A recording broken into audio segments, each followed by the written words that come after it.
All right, thank you all for coming. I'm Summer, I'm the curator here at the museum. Before we get started, a quick reminder to please turn off or silence your phones so we don't have any disruptions. It's the end of the year, so a reminder to please renew your annual membership. You should be getting a reminder in the mail in January if you haven't already, or please consider becoming a member. You get free admission to most of the Third on Thirds except for exhibit openings like tonight, but you do get discounted admission to exhibit openings if you're a member.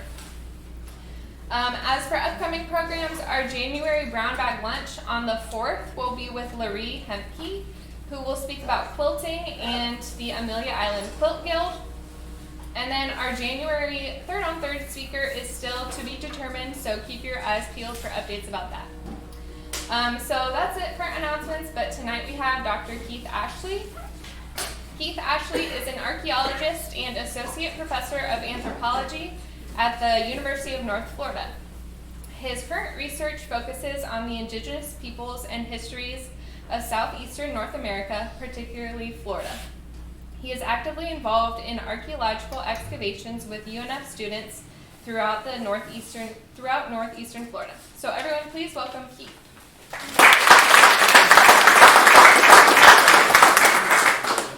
Thank you for having me here today. Is everyone ready? Yes. An hour of archaeology. It's going to be great. Okay? So what I want to talk about today really is going to be a series of archaeological projects we call field schools that the University of North Florida has been working on. Some of these are past, and some of them it's really ongoing as well. Okay? So this is going to be a site we call the Armelino site. It's on Big Talbot Island, which is just going to be to the south of here. All right? So what it is, this project that we're working at, this site that we're going to say is Sarabay. I'm going to make this argument that the archaeological site that we're working on is actually the location of the Temuco and Mocama community of Sarabay. All right. So this project is part of this larger project that we have in the lab at the University of North Florida, and we call it the Mocama Archaeological Project. And what we're trying to do here is we're trying to reconstruct the social landscape of the 16th and 17th and 18th century. So what we're trying to do here is locate archaeological sites, indigenous archaeological sites that date to that time period, so we can try to understand where these groups were living, what they were doing. All right, so in addition to kind of finding these sites, we're trying to sample the sites, we're trying to find out information about maybe the layouts, what's going on there. All right, but beyond that, we're trying to understand the social histories, the cultures, the politics, the religion of the indigenous populations that were here, the indigenous populations that dealt with basically colonization, missionization, and just the entanglement with Europeans. All right?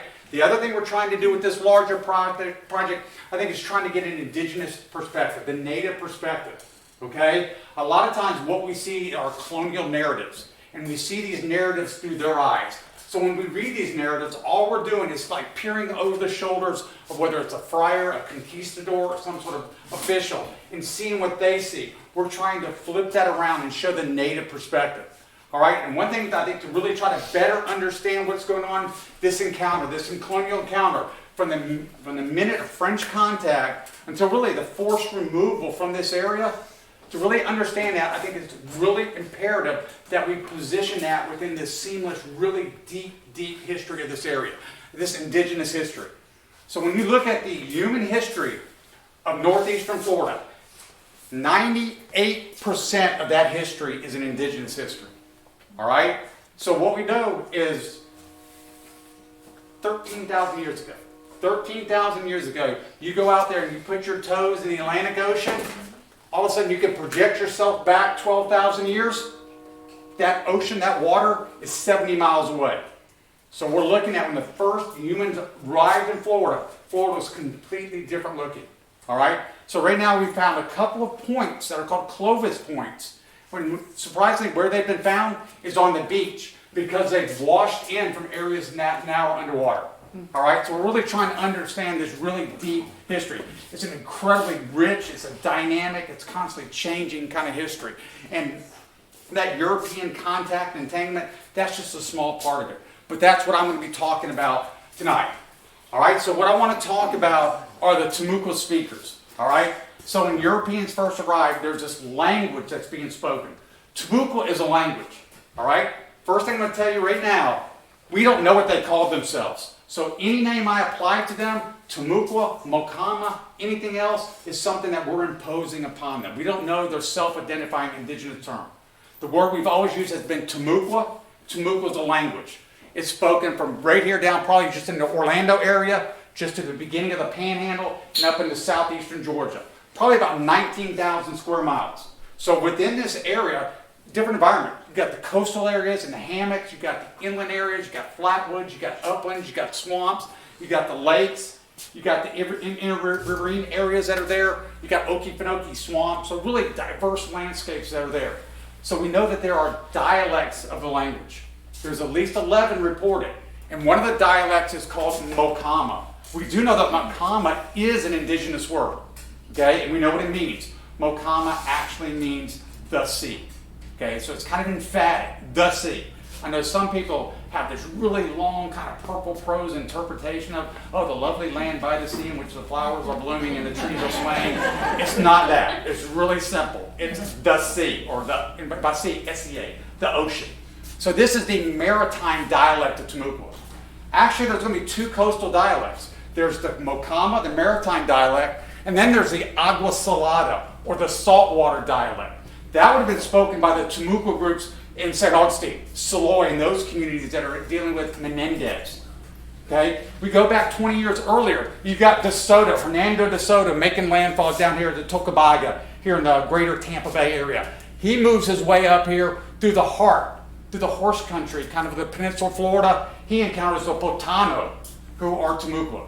All right, so we've had different different colonial peoples encounter these indigenous Timucua. So we know something about them. All right, so we're going to be focusing here on the Mocama.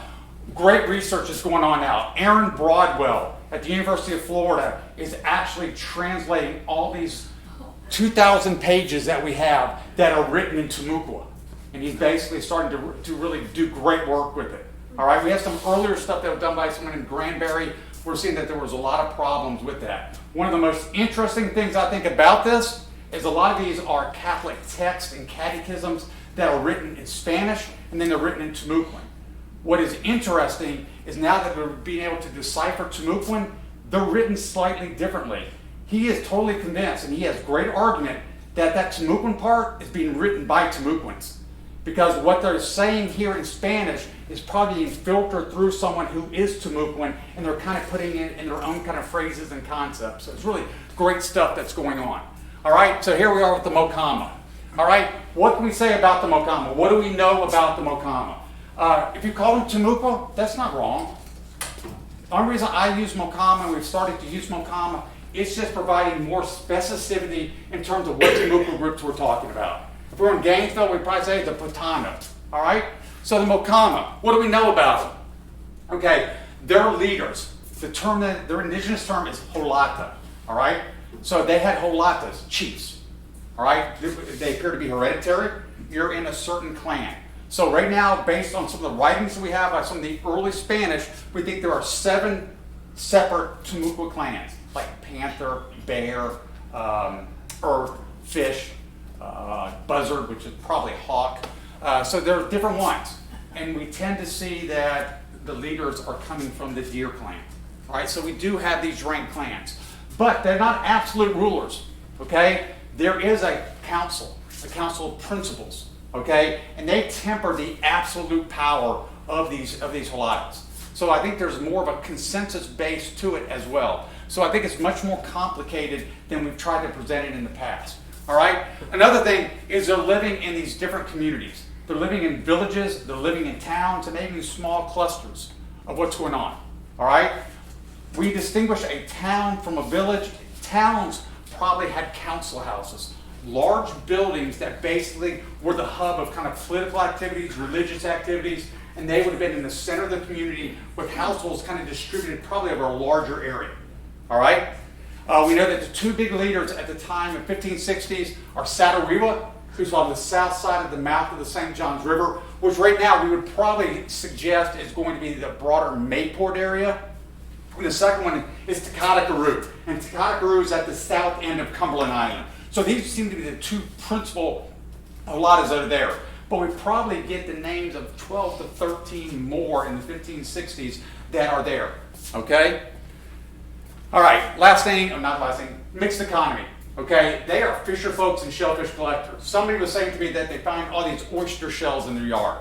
Beginning about 4000 BC, so roughly about 6,000 years ago, we see the sea level that had been rising stabilizes. And when that happens, we see the formation of these really productive estuaries. We see oysters, and we start to see people living here in northeastern Florida on a full-time basis. For the 6,000, 7,000 years prior to that time, they're just moving through this area. But now with that stable shoreline, they start to live here on a permanent basis. And we start to see these large piles of shell, which is their garbage. But in with that shell, it's animal bones, broken pieces of pottery, other types of materials. It's their garbage. While sometimes people think being an archaeologist is so glamorous, I spend 90% of my time digging in garbage. Okay? It's great garbage, and we can learn a lot from it, but it's still kind of garbage. I think one of the big things we're starting to really build a really strong case for is that corn is not being grown in northeastern Florida until probably about 1450. So that's really close. If DeSoto is arriving here not DeSoto, Juan Ponce de Leon in 1513, we're talking only decades before that. All right, so it is late. We're dating lots and lots of corn, okay? And with corn, radiocarbon dates, don't let anyone fool you. When we do a radiocarbon date, we don't get a single date. Okay, we get a range, and it's a standard deviation, okay? So when you look at that, we can say at 2 sigmas, which means that there is a 98% probability it falls within that range. When we do that for corn, it never is earlier than 1450. So that's why we're saying 1450. We feel pretty confident about that. So that's going to be a late addition. Once they start farming, at first it's small scale, okay? So they're still depending heavily on the bounty of the sea, the estuary, and they're hunting land animals as well. All right. They're also involved in these kinship and interaction networks. They have these networks that are radiating throughout here. And I would argue that in our area, at the time of European contact, the biggest connections here are with groups that are in kind of the coastal Georgia area and to the interior of Georgia. That's where most of their connections are. Less connections direct connections with groups to the south. Okay, we do see some warfare going on or raiding going on with those groups to the south who are also Temuco speakers. All right, so we got to keep this in mind. They have these interaction networks. Another big project that we do at UNF is called the Mill Cove Complex, and it's really my main thing, and it dates to 1,000 years ago. And at that point in time, so this is 500 years before contact, at that point in time, in Jacksonville area, in some places here, we have connections of these materials coming from far-flung areas. We have materials that are coming from Cahokia, which is East St. Louis, Illinois. So they're coming here. All right, so there's this incredible interaction going on. That breaks down, and that's not going on when Europeans arrive. So sometimes when I talk about that time, everyone thinks, well, that's still going on when the Europeans arrive. It isn't. Incredibly dynamic, okay? So what we see is really less of that long distance interaction, but really intensive kind of regional interaction that's going on. All right? All right, so the French arrive. Everyone knows Jean Ribaud, right? How long is Jean Ribaud here when he comes? 2 years? 3 years? Okay, let's go with 2 days. Jean Ribaud is here 2 days. Okay, he gets a lot of publicity, but he's here 2 days. Then he goes on to establish this Charles Fort, which is on Paris Island, South Carolina. That's been found underneath like the 18th hole or whatever at the Marine Base Golf Course. So he's here for a short time. He ends up in prison. So his second in command is the one who comes back, Laudonnière, who comes back and establishes the La Caroline colony, which we know as Fort Caroline. Okay? So 1562, Fort Caroline, the La Caroline colony, is only 15 months. And I would argue right now, not being a homer, that it's on the St. Johns River. So anyone who wants to argue that La Caroline is somewhere else, I don't think there's a strong argument for that. So, in the documents, Laudonnière at Fort Caroline, in several instances, mentions a place called the Sarabay. Okay? One instance he says Sarabay is 1.5 to 2 leagues from where we are. And the corn, they say mill or grains, they don't have the word for corn, is ripening. In another instance, they talk about that they go to the vicinity of the village of Sarabay to collect clay for bricks. All right? A lot of times he has diplomatic relationships with Sarabay, but sometimes in attendance he'll talk about King Serenade. All right, so all of these are basically going to become the word that the Spanish will use as Sarabay. So this is what I'm going to be talking about. So the site that we're working on in the 1560s just has some fleeting kind of mentions in the French documents. Then the Spanish arrived. Okay, a lot of people don't realize when the Spanish arrived, they take over Fort Caroline. Okay, they accidentally burned it down, but they rebuilt it on site, and there is so much Spanish evidence for where it is on the St. Johns River. And not exactly where it is, but on the St. Johns River. So they established Fort Caroline and they established San Mateo, the Spanish version of it, in the heart of the South Mocama heartland. All right?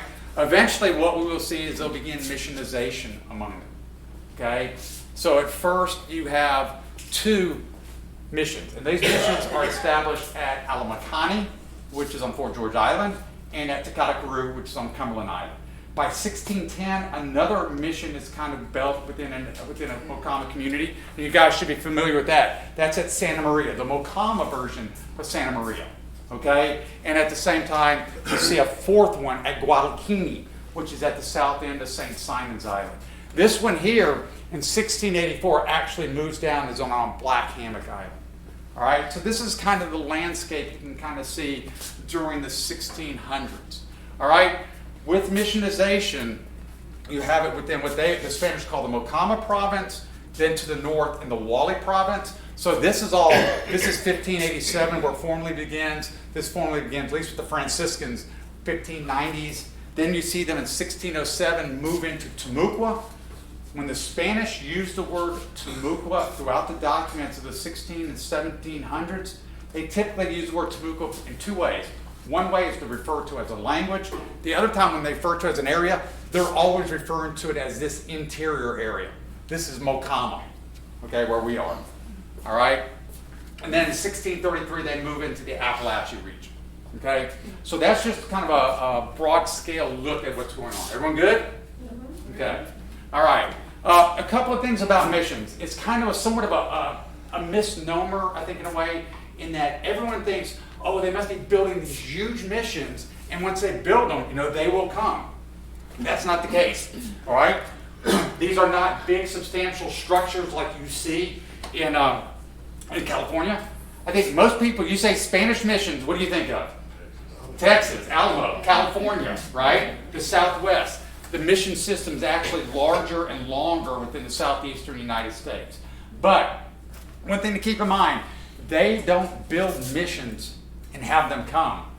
They wait for invitations by Bolatas and other chiefs to basically establish themselves within existing indigenous communities. So what happens is they come in, they will build a small church, a convento or friary for that one priest. Okay? He may have a little garden plot. They'll have a plaza area. Then there'll be a large council house, which is the indigenous political center, which never leaves. Okay? And so that becomes what the mission is. So when it's, especially in our area, when you hear Spanish mission, you're talking about one Spaniard living in an existing indigenous community. Okay? In the time frame that I'm going to talk about, roughly 1600, you have maybe 100, 120 people living in St. Augustine, one Spanish priest on Fort George Island, one Spanish priest on Cumberland Island, okay, a few more scattered to the north in North Georgia among the Wally. So this is still an indigenous landscape. All right? The other bit of information that we have on Sarabay is this map that's right here. Okay? This map dates to 1702. All right, but what's interesting about it, on here it says the Isle of San Juan. Okay? And then above it is the Isle of Santa Maria. There is no doubt that San Juan is Fort George Island. There is no doubt that Santa Maria is Amelia Island. And in between is the Isle of Sarabay. All right? So we have the French, the Spanish kind of mention this. We see this map. We also see in 1609, there was a Spanish pilot leaves St. Augustine and he travels all the way to the Chesapeake Bay. And in doing that, he kind of charts the coastline. He'll mention islands, he mentions sounds, he mentions rivers and so forth. When he gets to this area, he refers to it as Sarabay. So I think really there is strong evidence for us to equate Sarabay with Big Talbot Island. Most of Little Talbot Island did not exist at that point in time. The northern tip of it did, but most of that southern tip was probably just a large sand spit. All right? All right, so let's get back to the specific time period that I'm going to talk about. I want to talk about that early part of the missionization, that probably 1587 to maybe 1620 time frame. Okay? There's information we're going to have on Sarabay. But before I do that, I thought I would basically kind of say something about Amelia Island at the exact same time. Okay? So what we know in terms of the late 16th, 17th, and 18th century, I think we can say with pretty good certainty we know where Santo Domingo de Napoica is, and also Santa Maria de la Sena. These are Mocama communities, okay? So we kind of know where those are. What happens in 1667, Yamasee from the north move in. They take over the island. So they actually, from 1667 to roughly 1680 or 1683, they establish 4 communities here on Amelia Island.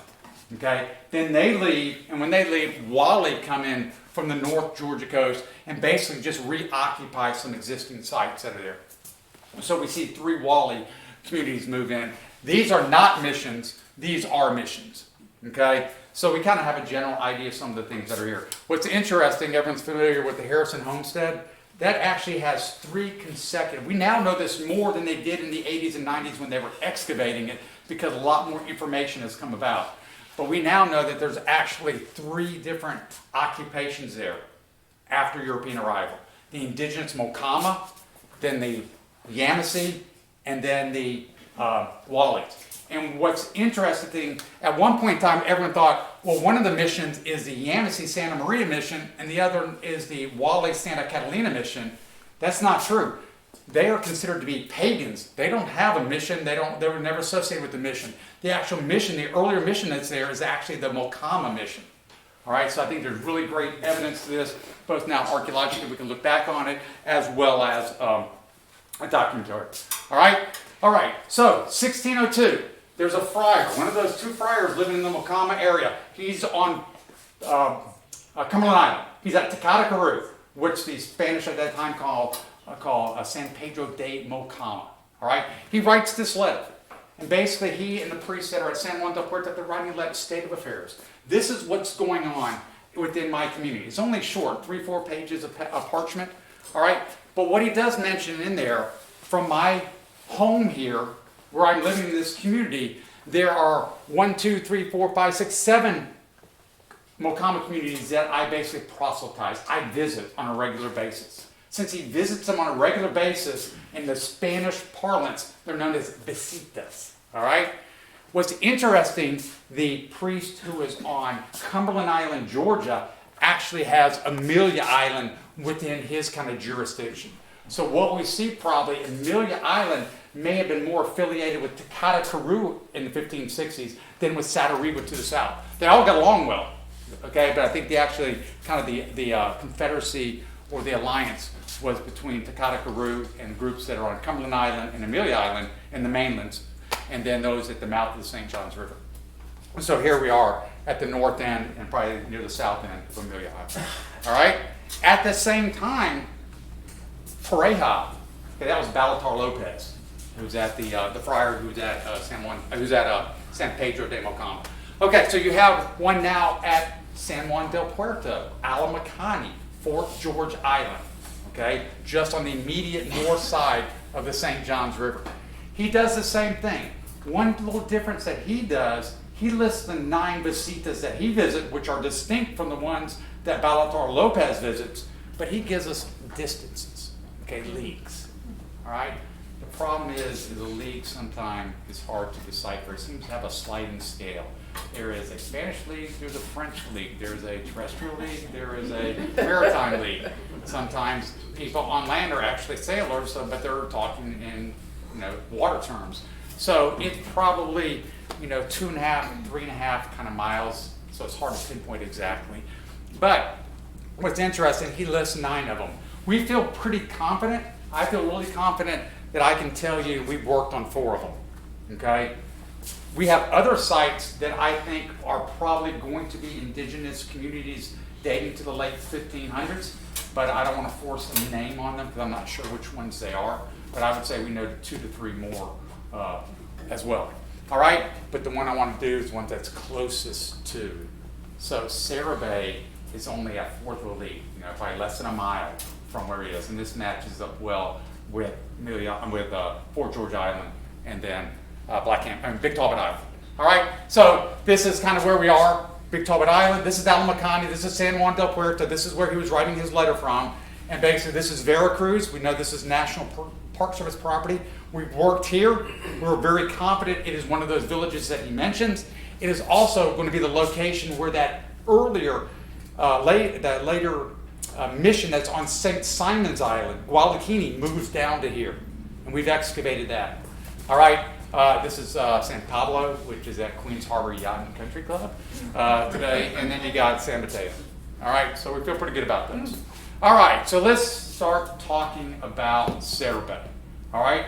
So we got a little information from it from the Spanish, a little information on the French. We have a couple of maps. What does archaeology tell us? All right, so we've been working out here kind of off and on since 98. We did a survey in 1998. Then we did 2 summers of actually testing. We're going to kind of go through that in 98 and 99. Then there was like a 20-year hiatus. It's not that we weren't working. We were digging a lot, but I was working on other projects. So I got kind of distracted with other research kind of avenues that I was pursuing. Then at probably about 2017, 2018, somebody had said to me, what does a Temuco village look like? And I thought, man, that's a really good question. We've been doing a little bit here and there. It's time that we really find out what one is like. So I decided that I'm going to make a concerted effort to have a project devoted to the excavation one. And when I did this, I thought about a couple of sites as candidates where to excavate, but really the best one was going to be at Sarabay. So we came back in 2020, 2021, this past summer, and then this next summer. So with the state, who owns the property, it's on Big Talbot Island State Park, I basically agreed to that with a 4-year project. So 2023 will be our 4th year. We may extend that. We'll see how it goes. So I'm going to kind of update you on what's going on and what we found. All right? So just to give you an idea, 1x2 meter unit, you probably heard me say this before, but American archaeologists used the metric system. In the 1970s, American archaeologists were convinced that the U.S. was converting to the metric system. So we converted to the metric, this is before my time, but they converted to the metric system, just nobody followed us. So we still use it, even though it really is easy to work with. I like it, but I'm always having to kind of try to adjust myself. So what this means, roughly 3 foot by 6 foot, okay? So we've done 127 of those, okay? And then 1x1s would be basically 3 foot by 3 foot. We've done 5 of those. So we've really opened up these big areas.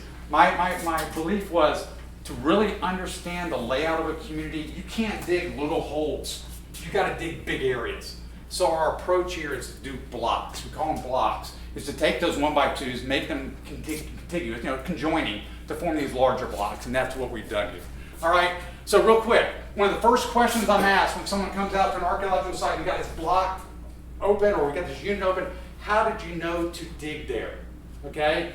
A lot of times when we go into areas that are completely new to us, we have to, usually these areas are heavily wooded, you can't really see anything in the ground. This isn't the Southwest where you're going to have these ruins kind of sticking up and you say, oh, there's one right there. So what we do is we do shovel tests. Small little 50 by 50 centimeters, 1.5 foot by 1.5 foot square tests. And we do them every like 25 yards on this grid. And that's what we did here. I got a grant. We're going to look at the south end of Big Talbot Island. All right, and so we just blanketed it with over 500 shovel tests. All right, so what you see here, these solid, you're going to keep an eye on me, right, Summer, in terms of my time. Okay, so I can go on. So those solid ones means we found some sort of Native American pottery or Native artifacts. The ones that are open means nothing was found. All right, so we're taking these. So we have this great data. So each one of these shovel tests, we screen them separately, we bag them separately, and then we analyze them. We analyze them for the different kinds of pottery. Then what we can do with the magic of statistics and everything, and computer programming and everything, we can start looking at distributional patterns, right? So that's what we have here. So, make this real simple here. Wherever you see this gray area is where we found pottery that dated to the 15 and early 1600s, okay? Not in every one of those. What we're going to see here, there seems to be concentrations, boom, boom, boom, but spread over a large area, which indicates that this is probably going to be households that are spread out over a broader area, kind of along the marsh, as opposed to tightly clustered debris engraving, right? All right, so this is kind of what we're looking at here. So this is probably about 800 yards by a couple hundred yards, all right? We're finding other things out there. Right over here, we've got this great shell ring that dates, it's called the Grand Shell Ring, that dates to roughly 1000 AD, all right? But this little red area right here, that's where we're focusing on. So everything I talk about from now on is based on this. So based on these shovel tests, we're kind of homing in on areas we want to open up to explore in more detail. Okay? How deep are the shovel tests? They can vary. One thing people always think, and this makes sense, is does like 1 inch equal 500 years? So if you dig 4 inches, you dug 2,000 years. It doesn't work that way. Our tests here are going down maybe as much as a meter in some of these higher areas, but sometimes we're in more flatwoods areas and we hit the water table, so it can vary. So maybe as deep as a meter, but maybe only 40 to 50 centimeters. So it does vary. Okay. All right. So a couple of things here real quick. I want to go on the record. I do not think pots are people. Okay. I understand that. But pottery can help us with some things. All right. And people always think that we're obsessed with pottery. We're not obsessed with pottery, but it's an important part of what we do. So 2 important kind of players here are going to be a pottery we call San Pedro and a pottery we call San Marcos. Okay? There's a big old San Marcos vessel I just saw down there from the Dorian dig that's down there. What's interesting, if you go over the St. Mary's River, the exact same pottery, archaeologists there call it Altamaha. They're the same things. And we had this big conference like 10 years ago. Let's decide on a name, and nobody wanted to give it up. So it's now San Marcos / Altamaha. Well, that makes it worse. But there may be difference at the assemblage level, not at the individual pottery level. But really differences between them. This has grog tempering, which means they're breaking up pieces of pottery and they're mixing that into the clay, so you can see broken pieces of pottery in there. The surfaces for San Marco really roughened. So they're either taking corn cobs, or they're taking textiles, plant-based textiles, other things to create these roughened surfaces. Sometimes they clean over them. Aesthetically, it's not the most appealing looking pottery that we have in northeastern Florida. Then you got San Marcos. San Marcos, they're taking wooden paddles, they're carving those paddles, and they're pressing those paddles into the wet clay to leave much more really cool looking designs to them. Okay? And sometimes, and I saw that big pot, you can see the center circle here, the central dot within them, and it's part of this filter thing. Early on, they have a curvilinear element to it on the ends, but really we don't see that in ours. That disappears at an earlier time period. 20 years ago, we would have said, oh, this means that you had the Mocama here, and then the Wale came in and made it. We now know through lots and lots of excavation, lots and lots of research by many different people, that by 1600, almost everyone on the coast is making San Marcos. So the Mocama makes San Marcos. The Wale go from Irene to San Marcos. The Yamasee start making San Marcos. So it gets really hard for us to see this pottery and say, oh, Wale are making it, Yamasee are making it, or Mocama are making it. We need radiocarbonates and other things to help us kind of with that. So these are the 2 big players that are going on. Right now, I feel pretty confident about it, we have a transition going on between this pottery and this pottery. We've dated soot on both of them, and they're identical dates. Okay? So we have a nice, really good strata and everything. So what I think we're seeing at this site is the actual transition that goes on. So this is probably going on 1590, 1610 time frame. All right, so here we are following up on our shovel test. So 1998, we dug those 550 shovel tests. Okay, so now it's the summer of 98, and we decided, okay, let's go back and start opening up some areas adjacent to those shovel tests. Maybe a shovel test produced a lot of San Marcos pottery or a lot of San Pedro pottery, or it has some sort of unique soil within it. Let's do that. So can you see this blue tarp that's right here? This is one of those shovel tests. It was a shovel test, and when we dug it down, it had this stain that just seemed out of place. So we thought, well, we can't see anything in this little telephone booth. So let's go ahead and cover it up. And then when we come back and do the larger units, we'll select this one. So that's what we're doing here. What we're going to find out is that stain's going to be bigger than we thought. All right? So what it will lead to over that summer and then next summer is creating this much larger block that ends up being 8 meters by 24 feet by 21 feet. Okay? But it's made up of 1 by 2. So we're not digging this all at one time. We're digging it in the little 1 by 2s, and we're digging it really slowly. And what we're going to find out is that we have this great structure that's here. All right.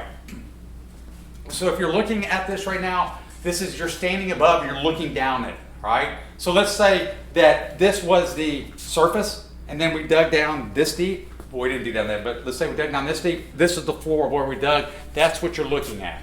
So it's probably about that deep, okay? And this is the floor you're looking down on. And these are all these stains. So we've gone through this really dark soil, and we've gone down to kind of the natural soil, which is kind of a light yellow brown. But against that light yellow brown, we've got all these other kind of features. We call them features. So we're not sure what they are. So what we do is we map them, and then what we do is called cross-sectioning. Once we map them, we'll cut them in half, take out half of it, and then try to look at it in its profile, in its cross-section. And that'll help us to interpret maybe what it was. Because sometimes it could be just a rotten tree. It could be an old gopher tortoise burrow. Okay? It can be something that's more natural. All right? Just a rotted root, rotted trunk, whatever it might be. Or it can be something cultural, a pit, a heart, other things. So what we have are all these things here that seem to be cultural. Okay? But what really stands out is this thing right here. And this is going to be part of a wall trench to a structure. So can you see it coming in right here? You should be able to see it right here. Yeah. See that little bit? I don't know if you can tell. That's the shovel test right there. And that's what we encountered, that section of it. And so what it looks about 25 centimeters wide, and then you'll see posts within it. So we got this thing that's probably going to go outside here and over here. Problem is there's a huge tree complex over here, so we can't get over here. But we got a nice area. We think this might be the doorway. We got interior pits. We got corn. We got a lot of other things going on. Okay? What we're going to find out right here, it's not here now, it's going to be something I'm going to show you, but we just barely missed it with that shovel test. I'm going to tell you something now. Everything I talked about after this point in time is because of this test right here. Think about it. That test had been right there, we would have missed all of this. So yes, I hate to admit this, but archaeology does require a lot of luck. I want to say I have a sixth sense and I smelled it out. Nah, we were just lucky. But I just think about if we just moved it a little bit. Oh, it's good that we didn't. All right, so this is what those posts look like when cut in half. You can tell a tree doesn't grow like that, right? All right, here's another post. Back here's a larger pit. You got huge pieces of pottery that are in it. So these are cultural. And all the stuff that's coming out of it is San Pedro and San Marcos, so it's coming to the time frame we want. All right? This is what was inside the wall. This was leaning up the wall of the structure. So when that structure was abandoned, a complete pot was laying on the inside, and then it dilapidated, got covered up. The problem is, in the 1800s, they're plowing this area. So a plow had come through and hit it, and you can see it scattered though. That's all intact. All the other pieces were there. So it's got this giant Atlantic cockle shell in it. It's got a nice little, really it's cut. So you can see it going beyond there. So it looks like a little, I would call it a number sign, but I think the kids today, it's a hashtag. So it's got a little hashtag there, and that's cut into it. So it's like a one hole colander. I'm not sure, but it's probably for straining or doing something here. But here's this great San Marcos vessel. We're getting corn. We are getting corn. We're dating the corn. So we got these pits and other features that are nearby. So we really have this nice structure, an unusual kind of structure, being a wall trench. So we're thinking it's either a special use structure or maybe someone who's more of elite status. And we'll get back to that. So this is what we dug. We called it blocks A and B in 1998 and 99. So you can see those little ones there. Everyone good? Okay. All right. So what we're doing now is we're trying to figure out more. Okay, so 20 years later, we decided we're going to go back to this area and we're going to open up something else. So we decided to open up a new block. We're going to call it Block C. This is like about 20 yards away. Okay, Can you see these kind of orange ones right here? When we dug that, we found shell over here, so we did some samples over here. All right. When we did this in '98, it's really before you had the handheld kind of portable GPS. So you know, I had to figure out where it was based off a tree, by a post, by a thing, and triangulating out. So I thought they were here, and I was off. We ended up hitting them in our trench. But that's good. Now I know exactly where they are because we dug them up. So now we have it set up. So those are what those are. All right? So this is our structure we have. We're calling structure 1. All right? So we wanted to get more information, so we opened this area up now in 2020. All right? So this is us starting out. This is what the area looks like. We had to clear a lot of this. The clearing that we do, we go through the state park because we don't want to cut up anything that's endangered or threatened or anything like that. So they come out there, they let us know what we can cut up. So we've kind of cleared this little area. This is incredibly dense. So it's just like that background area. Can you see these 2 trees right here? Yeah. We're just starting. There's some string there, so we're just starting. We're kind of going between them. All right. And here are those 2 trees right here. So you can see how we've opened it up. All right. So we have this larger area that we're opening up. We're trying to go down and get through that top area. That top area is really dark and organic. Part of it's because it's midden richness. Other part of it is that it's been plowed. Remember I talked about that pot being hit by plowing? It's mule-drawn plowing or horse-drawn plowing, so it's not as destructive as modernized mechanized plowing, but it's breaking up a lot of the pottery and other things like that. So we're trying to get below it so we can see, are there any of those features here? So that's what we're working on here. So now you can see we're kind of below that. We call it the interface. Right when we get to this yellow-brown, okay, are there any stains now that are going to penetrate down that are going to be intact or below any kind of disturbance? And that's what they're kind of working on now. All right? All right. Then we jump up in 2021. So this is, right now we are looking east. Okay? This is 2021. We're looking north. So we just saw is right here. We've already dug it and backfilled it. Okay? So this is the next summer. We're opening up this area, again, getting down to that interface, mapping, and excavating those out. All right? And then in 2021, this is right here is where we did in 2020. That over here is what we did in 2021. And now we're coming out this way here in 2022. All right? So this is it. So this area that we have focused on is roughly 40 yards by 60 yards. So this is the area we've been focusing on, and we put all these, 130 units into that. So when you look at this, this is what, 1, 2, 3, 4, 5, it's like 15 meters. So that's like, 45, 50 feet. So these are large areas. I mean, it's almost as big as this room. Now, we took them out at different times. This lighter color is 2020. This gray is 2021, a couple other outside blocks, and this kind of salmon color was 2022. All right? So each year we're working on these areas. We map them. We dig out all the units, all the features that are there. Then we have to backfill them. Then we come back the next year. We don't dig these areas back out because we've already excavated them. We just build upon them. All right? So this is what we have. So here is our 2020 block right here. Here is the units that we had dug in '98. Okay, and then here is our 21 and 22 areas. All right? So like I said, this is 25, 15, it's like almost like 20 meters, 60 feet this way. All right? So all you see, all those wiggly things that you see there are all these stains we have. Some of them are natural stains, uprooted trees, other things, others are cultural. But what I want to really show you and try to enhance is what we have. Right there, there, there, there. I think you should be able to get the idea. There's something going on. Okay? We have this half circle here. These are posts. We've mapped those. We have other smaller ones throughout, but these here are these really big ones that are showing the outer ring to some sort of large building. All right? Then the last day this past summer, we got this huge feature right here. A huge pit. So it's probably a little more than 3 feet in diameter and 3 feet deep. So we have this contained within this ring of post holes. This is some sort of large building. All right, so this building is probably approaching 60 feet in diameter. We know of no buildings that large other than what our council house is. So we're hoping And our premise right now, or at least our proposal, is that we're working on a council house. We need more, I think some more data to kind of nail that, but that's what we're going with. If it is, this will be the first council house that's really been found in the peninsula part of Florida. We have the big one that's at San Luis in Tallahassee, but not here. So this is what we're projecting out right here, this larger structure. All right. So this is what I mean by post holes. We have these really large, these are big posts that are going in and they're deep. Some of them are so big that they're probably doing little slot trenches where they're sliding it in and then they're pushing it upright. All right, you have another big one right here. We ended up we missed a little bit of it, got it the next year. Then what we do is after we draw them in plan view, we take half of them out. And when we take it out, we kind of ream it. We take out following just all the black.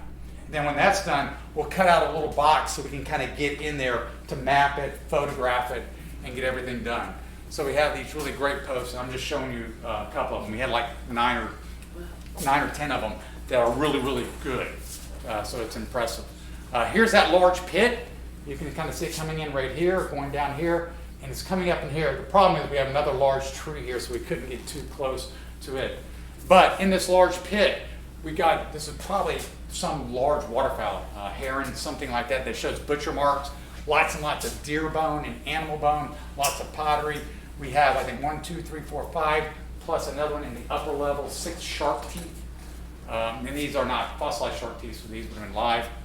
And then we got a modified clam and some whelks that are in there. So this pit really has a lot of charcoal. It's a large pit, so we're really going through the analysis of this right now.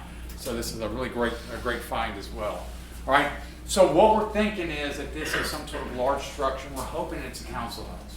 All right, so here's what it kind of looked like. So those post holes that we're finding are these rotted posts. All right, so they rot and they stain the soil, and that's what we're seeing here. We're cutting them in half and seeing the profile. This would have been the inside parts of them. We're told that they would have had rows of benches around the outside, the central fire, and other types of kind of interior features that are there. We're still suffering from probably some of the stuff would have been disturbed by plowing. This is the one at San Luis reconstructed, which would be probably 3 times the size that we have here, but it was in a large mission community. All right. So right now, this is kind of like what we're proposing, that we have a structure here and then the larger structure here. What's interesting, what's not shown here, all those shovel tests we did kind of came to this area, and we had a big area here that was just really void of artifacts. So we're wondering, could this be the council house, maybe a chiefly structure, and this is the open plaza area. All right, so that's something we're kind of working with and hoping to kind of verify through more work. All right, so what about the artifacts? All right, so I just got everyone okay for 5-10 minutes? I'll show the artifacts. Okay. All right. So we're in the process of analyzing the 2020 material, the 2022 material. So the stuff we did this past summer is not included here. Okay. So what we have now are 4,500 San Pedro shirts, close to 2,000 San Marcos, about 900 that are other time periods or other types. We probably have 10,000 shirts that aren't on here that are less than 2 centimeters. What happens, we'll take we'll make a 2 centimeter square, and if it fits within that 2 centimeter, we don't analyze it. Okay, it's just too small, we can't really get much out of it, so we just count it and weigh it. Those aren't included here. We have a high number of those, probably because of the plowing that went on. So all of these here that you see are those that are larger than this target size that we're looking for. So in reality, we probably have close to 20,000 fragments of pottery. Okay, and this is all indigenous pottery. All right, so here's some of our San Pedro. These are probably going to be cob marked that are here. We got this really nice one here that has this kind of stamp design that has this really concentric kind of spiral to it. So we have a lot of the San Pedro, which can be plain or some sort of kind of roughened surface. Another thing they do that's interesting is sometimes they'll decorate it with this roughened surface. Then they'll come back and they'll intentionally smooth over areas. But it'll do it kind of haphazardly, so you can still see part of what's behind it, or they won't do it completely. And we're not sure why that is. Okay, this is after it's been made and during the post-firing stage. All right, then we have the San Marcos that's here. Much more aesthetically kind of pleasing to look at. This is really similar. You can see the central dot there to the big vessel you have down there, which has these kind of hollow tool punctations in them. These are incised right here, so they're actually incising them here. Much more variety in terms of vessel forms with San Marcos compared to San Pedro. San Pedro is really just pots of various sizes that are there. All right, we're getting lots of shell artifacts. So just because Europeans have arrived, they're still working with an indigenous material culture. So we're getting beads. This is the cayamela, the center part. These are beads made out of cayamelas. And cayamelas, the larger whelk itself, they can use for pounding and hammering. Two main kind of whelks. You probably know that the right-handed and left-handed whelks. The left-handed whelk is the lightning whelk. And what's interesting, the left-handed whelk is the one they use for ceremonial purposes. It's the one they use for the dipper or the cups. And it's because the directionality of the spiral is counterclockwise. So it's like the direction of the sun from east to west. The other ones are a little more robust, and they're never used for cups. They're never used for the gorgets. They're used for more utilitarian kind of purposes. We get various bone tools or bone artifacts that are here. We're getting Pinellas points. There's no stone here. All the stone that we have is really, really deeply buried. So they're probably getting this. The closest sources would be Gainesville, into the Swanee area, maybe in areas of southeast Georgia. So it's not local. So these are what we call Pinellas points. They're true arrowheads. These larger ones are projectile points or knives. This is actually a Marion point, a stem point that probably dates to 4,000 years before this site, but it's in a 1600s context. So they have found this and they're repurposing it. It may have been used, it probably has a story with it that is tied into the deep past and ancestors and so forth, but we're seeing this actually in their context. This wasn't found deeper, representing an earlier occupation. They found that and are utilizing. We have more than these, I'm just giving you an example. We have Spanish olive jars, so we do have European artifacts. Probably close to about, right now, probably close to about 100 pieces of Spanish olive jar. Olive jar, big amphora vessel, would have been made in Spain. Probably initially had olive oil in it, grains, things like that, but they use them for these all-purpose vessels. We're also getting Majolica, which is a tin enameled tableware. All right, we're getting, here's a scabbard tip. So this is actually a brass tip to either a dagger or a sword sheath. Here, that's Spanish. We're getting Mexican red painted pottery. They're probably getting from the Spanish, who are getting it from their exploits in Mexico. So this is actually Mexican kind of pottery. So we do have European materials. And what's interesting, this is a community in which there is no Spaniards living. Okay, that one friar is on the other island. And I think one thing we need to avoid is to try to think, oh, just they're acquiring these now, so they're becoming more and more European. That's not the case. What we see is they selectively adopt aspects of the culture and kind of tack them on to what they're doing. We have what's called colonialware. I imagine you guys have some of that here. Colonialware is indigenous pottery, but it's in European forms. So you'll start to see plates. You'll start to see big water pitchers. Okay. You'll start to see jugs. Okay. You'll see candlesticks. So they're indigenous made. A lot of times they're red filmed, but they're mimicking European forms. All right, here's part of a huge handle here. I'm almost done. And then these are pipe bowls. So these are indigenous pipe bowls. This one here has a little spur in the front. So this is the front part of one pipe bowl. Here's another part of one. This is a great one. I wish we had more of it. Can you see this right here? That right there? That's representing a human ear. That right there is probably an ear, kids today would call an ear plug. And in the front of it would have been a face. We're missing that. But they've been found at other sites. So these are these effigy bowl pipes here. This is a piece of St. John's pottery. And I don't know if you can see this, but I'm going to enhance it here, and I'm not taking any liberties. This is actually what's on it. It's a cross. And you can see one here. It looks like they're starting another one here, and then a couple things going here. We did not find this. We found this at another site, but this is kind of one of those types of cross here that kind of get thicker on the ends. Whether it's Byzantine or whatever it might be. So we see this, one of the first instances we see them kind of co-opting Christian imagery that's here. Okay? We also find this. So this is probably some sort of local shell. This right here are the ribs on the shell. They basically filed those down. There's a central dot there. Then you have these kind of radiating lines. This would have been a cross. There's a hole there. So it probably was hung, okay, so it's higher here, so it would have been a cross with this central thing.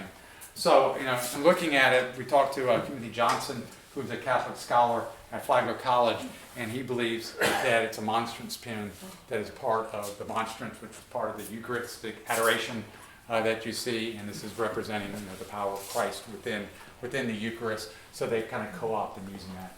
I think we need to be careful to say that they're becoming Catholic by having this. A lot of times they take this imagery and add it on to what they have. They believe in the spiritual power of Catholicism or Christianity, but they also believe in their own, so they kind of meld them together. And so that could be more of what it is than outright acceptance at this time. All right.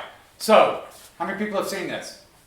Okay, this is the Sarabay engraving of what a Timucuan village looks like. Okay, my one take home is to say no to the Sarabays, okay? So no, okay? I could go off on how these basically co-opting South American imagery. But they're great, they're 1591, but they're not snapshots of Timucuas, okay? This isn't what their village, I think you can see the origins of this, the seeds of this, both in the later white ones he does, and then the earlier hand-stained ones from South America. It's not like this. We don't see it here at Sarabay, at Veracruz, at Queens Harbor Yacht and Country Club, and other ones where we think we have these villages. They're much more spread out. They have a hub area that's going to have that council house and maybe the elite center of it, but those other houses are distributed over broader areas, probably closer to the marshes, so that they can take advantage of what's going on. All right? I think I like this. I really, again, it's conjecture. But I think it's something more like this, where you're going to have these open areas, you're going to have a council house, you may have some of the elites within the community living close by, single ball pole field, and then having people kind of with small gardens spread out over a broader area, but tied in to this community. This center hub of the community. All right? So what are some of the takeaways here at the very end here? I feel pretty confident saying that the Armelino site is the community that we see in the French and Spanish documents of Sarabay.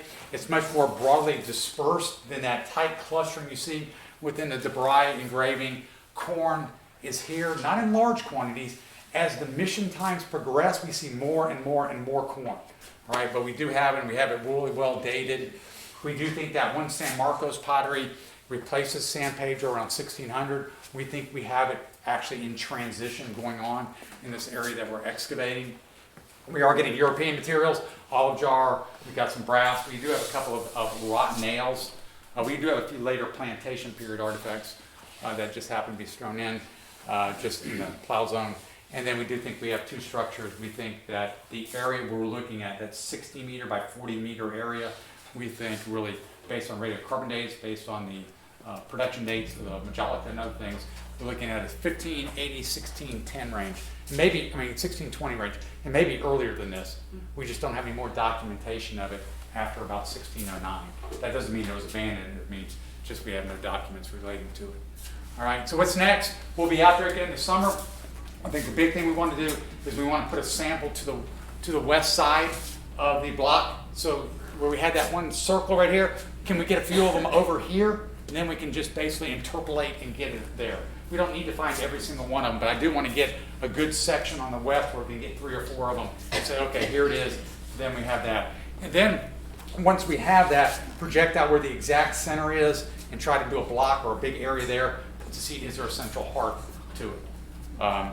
We also really want to sample other parts of the site further away from this. So if this is the council house, all this stuff that we're finding may be related to certain specific activities that are happening here that may be different than what's happening in individual households. So we want to have that comparative element. So we're working on that as well. All right, so if anyone's interested this summer, let me know. We'll be out there May 10th, June 20th, June 30th, something like that. I have so many people to thank. I get to be a mouthpiece for all this great archaeology that goes on, particularly students. I think students put a lot of time and effort. Sometimes I don't think they realize how much they really contribute to what we're learning. They come, they spend a summer or 2 summers, and they move on with their lives. But what they do is incredibly impactful. I'm really, really appreciative of what they do. So I want to thank them. And then we have the State Park, the Friends of Talbot Island, Timucuan Parks Foundation, North Florida Land Trust, The Borgman families, one of the private landowners, have been out there. So I just want to thank all of them. So I went a little long. Sorry about that.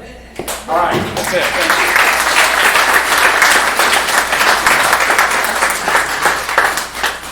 Thank you so much. Let me switch the camera to me real quick. Oh, I turned off the thing. All right, fine.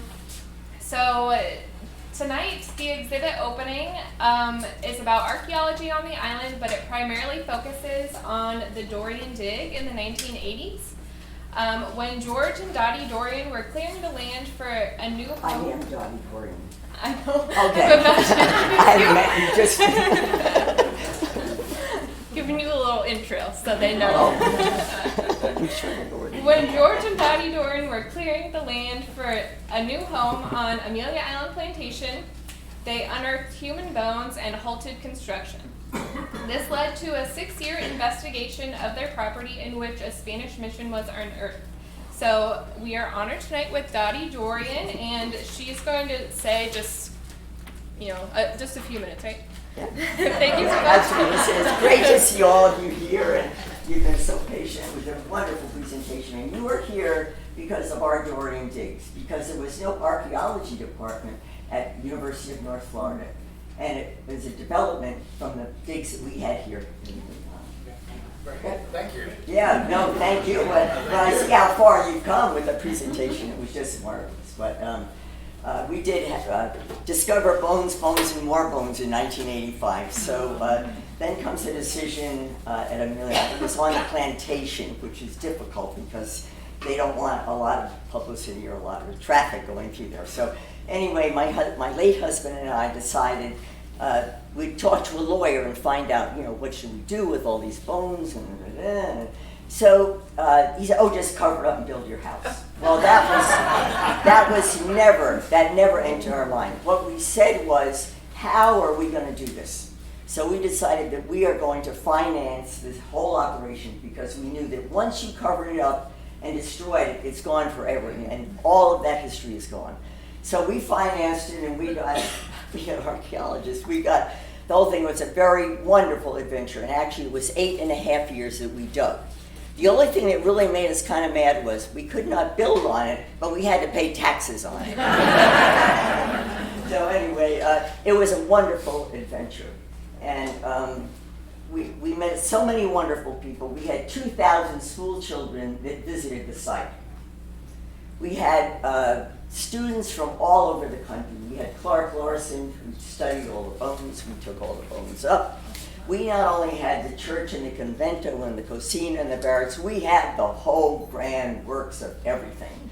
We even had some Civil War things. So anyway, we knew that we wanted to preserve this. We wanted to do the very best that we could. We appreciated all the help that we got from the museum here and also in Miami. We saved all the artifacts. They are all in Florida. And you have a lot of them here. They have been very, very generous to promote it here. And we've been very grateful because that has helped you and all the other digs that you do. Anyway. So we had many adventures. We had, we did stuff that for the kids. We had dinners, we had lunches. I dug for many, many times. I was training for the Ironman, which I competed in 1985. And I biked up here from Jacksonville every day. I dug and I sifted all day with the archaeologists. Then I swam a mile in the ocean. Then I got back on my bike and I biked back to Ocean Way where my husband worked. So I had more adventures than you could ever imagine up here. And the kids loved it. We treated them well. And I think it was the beginning of maybe an inspiration for other people when they ever find anything like this, when you've got everything on your property and you'd really like to build that house. But I will tell you, we did not build here. We built on solid rock in Vermont. But I appreciate, all the progress that has been made. I'm just so impressive, and we were really very it was a very gratifying experience for us. And we do have a lot of publicity. The National Geographic did a video. We have tons of stuff, and I think that we've brought most of that here to the museum.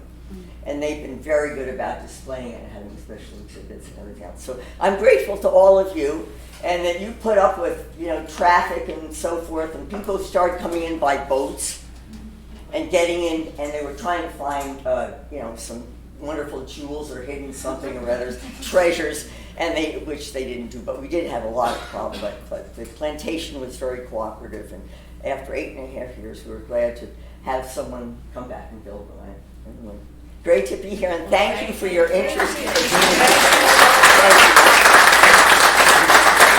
Thank you. Thank you so much, Jody, and thank you, Keith. Are you going to stick around at all in the reception? Okay, so are you willing to answer any questions that we might have? Okay. So Keith will be downstairs for the reception as well if you have any questions. So we hope you stick around and enjoy the exhibit opening. I had met you, so I didn't know.